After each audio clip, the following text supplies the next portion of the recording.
guys, we're back to work on our wood burns, kind of that wood burning technique that you see done sometimes. Can be really beautiful. It almost looks like engraving, but it's done with a wood burning tool. We're going to create that effect on this cake board that we were making yesterday. And you'll remember we just used fondant. We did some impression work here to create the boards. And then we also used a Dresden tool to give the wood a little bit of veining. And then our stamps from, our sweet stamps from Amy Cakes to do the script impression as well as the floral impressions, okay? So what we want to have ready to go is, of course, our cake board. I let this dry for about 24 hours. I try not to do this when when the fondant's still soft, because you don't want to risk smushing the lines or distorting your images or anything like that.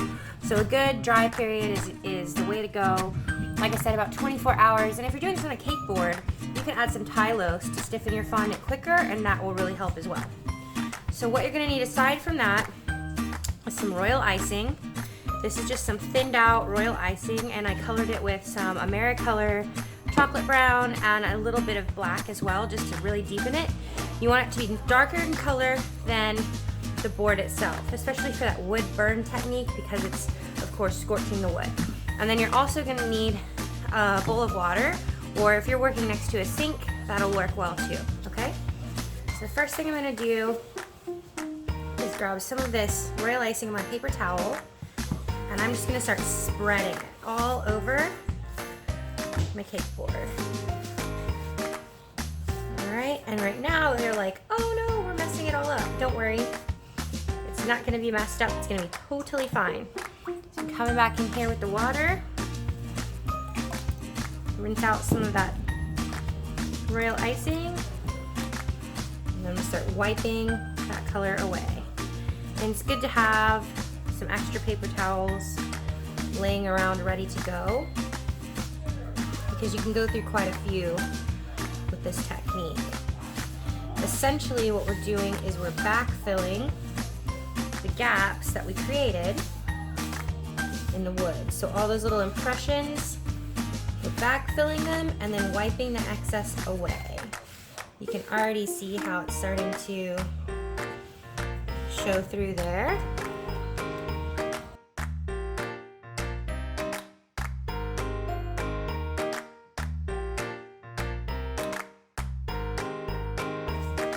Look at how pretty that's starting to look. Alright.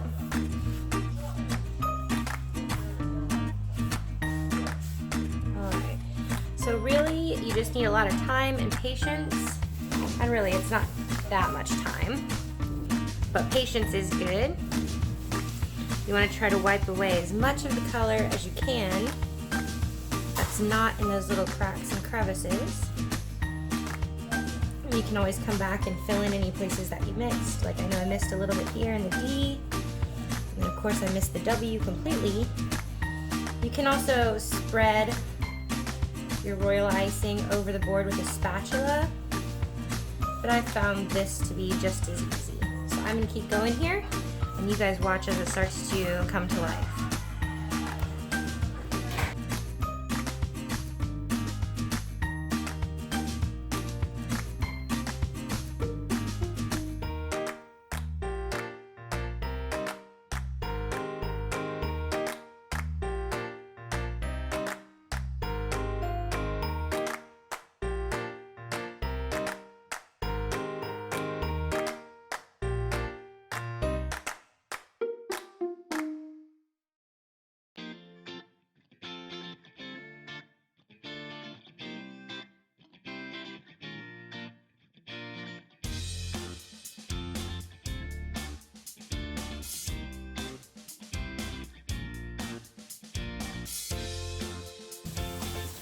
Alright guys, so once you've wiped most of that royal icing off with the damp paper towels, and you come back with a dry paper towel, just go over this a couple more times because it's going to help dry the fondant out and keep it from getting too soggy, and it's also just going to wipe the last bit of color off that stains our wood. gonna add a lot of visual interest. And you can see how the deeper impressions are gonna hold and carry more of that dark royal icing. And the shallower impressions, like this one right here, are still gonna show through some of that wood, which is really nice because it has a lot of variation. And notice that I'm wiping with the grain of the wood because the actual wiping motion is also creating sort of a striated effect on the wood, okay? So once you have this all done, make sure you wipe off the sides. You can stick this in your oven on the dehydrate setting to dry it out really quickly, or you can just let it sit here until it dries out. I'm gonna put mine in the oven just because it's raining here.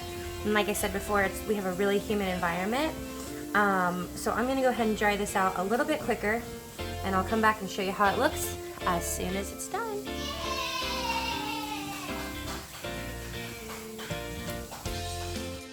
All right, so we're back with our dry cake board. So I had this in my oven on the dehydrate setting for probably about 25 to 30 minutes. It's almost completely dry. There's still a few spots that are a little bit shiny, but I do sort of like the sheen that the dehydrate setting leaves on your royal icing, just because it gives, like I said, a little bit more highlight and interest when the board turns. So this looks really good. It's nice and firm, ready to use. You could actually make fondant planks this way if you wanted to apply them to maybe like the side of a square cake. You could technically also do this on a fondant covered cake. You would just want to be very careful to make sure that you were backfilling the cake when it was cold. That way you weren't smushing too much or causing the shape of the cake to change. So if you want to try that, go for it. I think that sounds like a really fun project. So what I'm going to show you for the last part here is just how you can add even a little bit more detail into this cake board. So I've got some white poppy paint. I'm just going to shake that up really good. Okay, I'm going to add this white paint to my palette, and we're just going to add some highlights to the wood. Just a little bit there, and then I'm going to dilute that just a bit with some Everclear. And then I'm going to brush most of that out of my brush, and then I'm going to come back and I'm just really gently adding some white highlight to the wood. And it's not going to end up drying as bright white as you see it right now, because the color of that royal icing and the color of the fondant is going to get picked up in that white color and that white paint. And see how it's already starting to kind of muddle out there. Okay. We're just getting a little bit more highlight in the wood itself.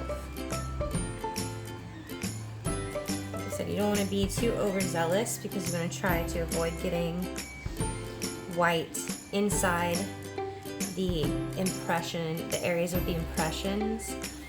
We want those to stay nice and dark,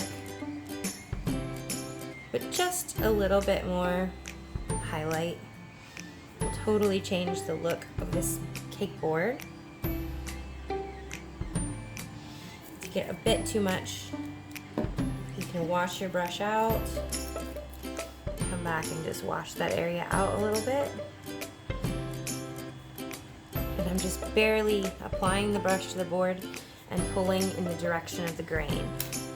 All right, another thing you can do if you want to play with staining your wood is you can take a little bit more of that paint, and you can use airbrush color if you don't have poppy paint or the edible art paint on hand. You can use airbrush color.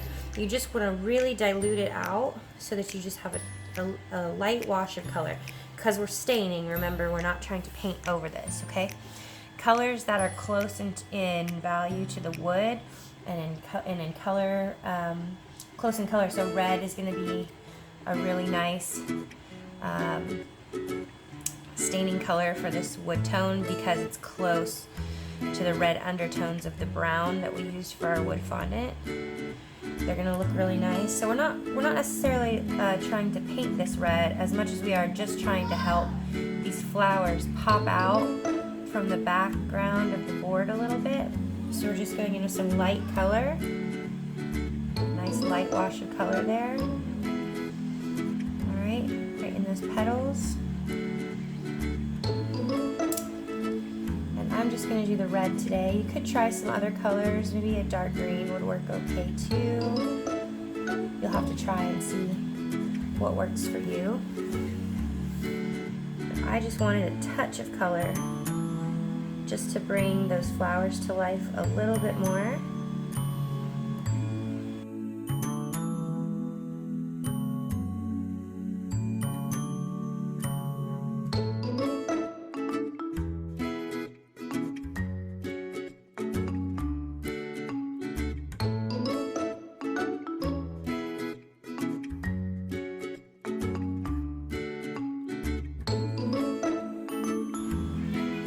I always say that it's better to start with a light coat because you can always add more, but you can't always take some away, right? So start light, make sure that you like it.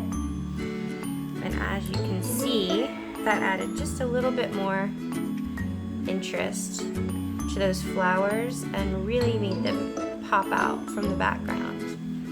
All right. You could also lacquer your board if you wanted to by using either the Poppy Paint Super Shine, or you can also use the edible shellac that you could get. There's a couple different companies that sell that, I believe. PME is one. Also Chef's Rubber sells some. Let's see. Here's the brand that I usually buy. This is the Chef Rubber Food Shellac Spray. It's a bit pricey, but it does go quite a long way. Just make sure that you spray it outside, but it will seal everything in and give it just a little bit of a shine, almost to look like the wood was varnished. But we're all done here, so I hope you guys love it, and I can't wait to see how you use this technique on your upcoming creations. Have a great day!